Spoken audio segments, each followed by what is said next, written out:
Magandang buhay! This is Ma'am April and welcome back to my channel. Tara, samahan ninyo ako ngayon sa ating mga activities for today.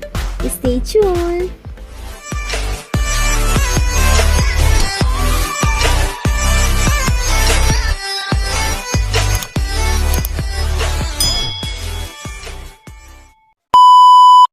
Hello po ulit!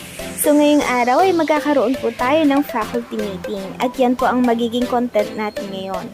So ito na po, nare-ready na sila, inayos na mga upuan at ang gagamitin para sa projector. Ayan, nandito na po kami ngayon sa covered court para sa pagsisimula ng faculty meeting. So picture muna!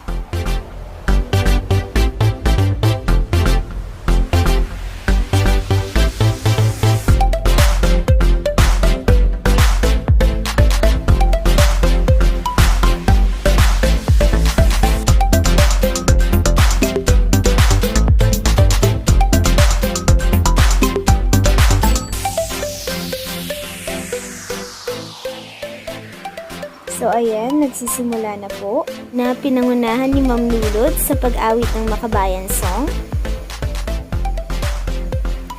And to be followed by the prayer by Ma'am Vitug. And after nun, ayan na po ang aming HT, si Ma'am Janice, ang aming Dyosang rapper para sa roll call. Roll call kasi ang icebreaker.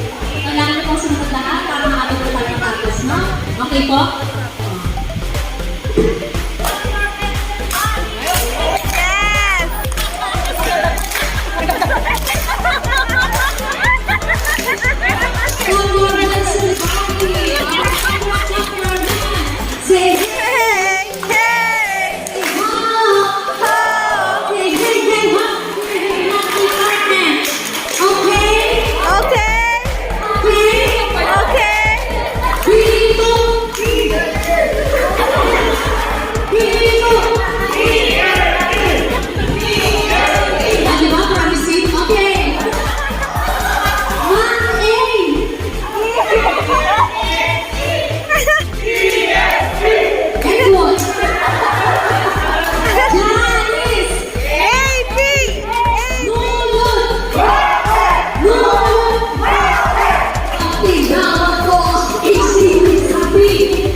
Sunod, para sa food for thought, si Sir RJ. And then, I have water. Narinig ko to. So, I would just like to share this to you. I saw this on a seminar that I attended not so long ago. So, gusto ko to share ko sa inyo.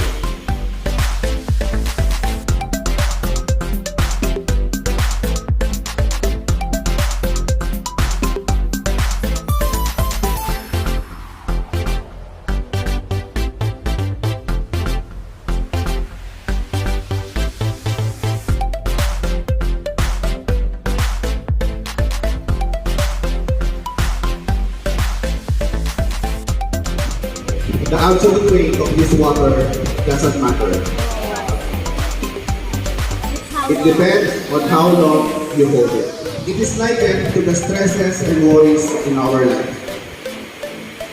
You think of your stress and worries for a while, no problem with that. If you think of your stress and worries for 1 hour, you will feel hurt. Masakit yan. Isipan niya ng oras, may stress ka, may stress. Kaya kami itong bagay, kaya kami itong tao. If you think or that stress or worry for 1 day, you would feel paralyzed, you will feel helpless, you will feel hurt. What is the moral of the illustration? Let us all learn to put down our glasses, live happy because every one of us deserves to live. Thank you. Then, after Sir RJ, tinawag na si Ma'am Almachar for the welcome remarks.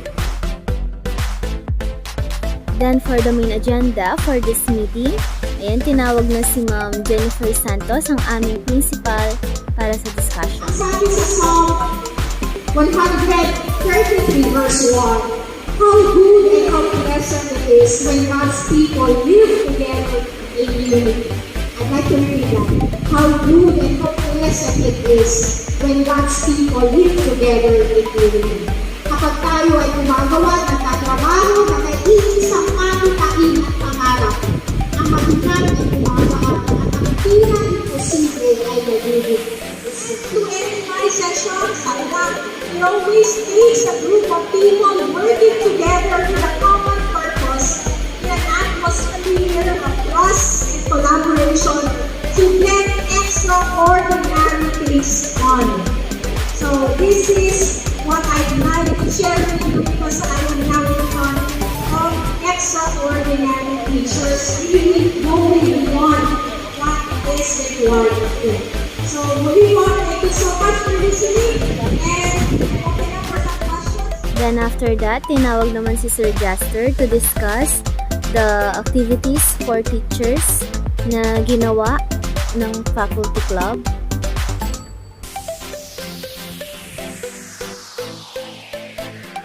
And bilang pagtatapos, tinawag na si Ma'am Jeneline David for the closing remarks. Right? As mentioned by our school principal, let us not pull each other in other directions, but instead, let us be blessing to everyone in our workplace every day. Let us always work with trust and collaboration with our Godbless school. So that's it for today, guys. Please don't forget to like and subscribe my YouTube channel and click the notification bell for more video updates. Thank you and God bless.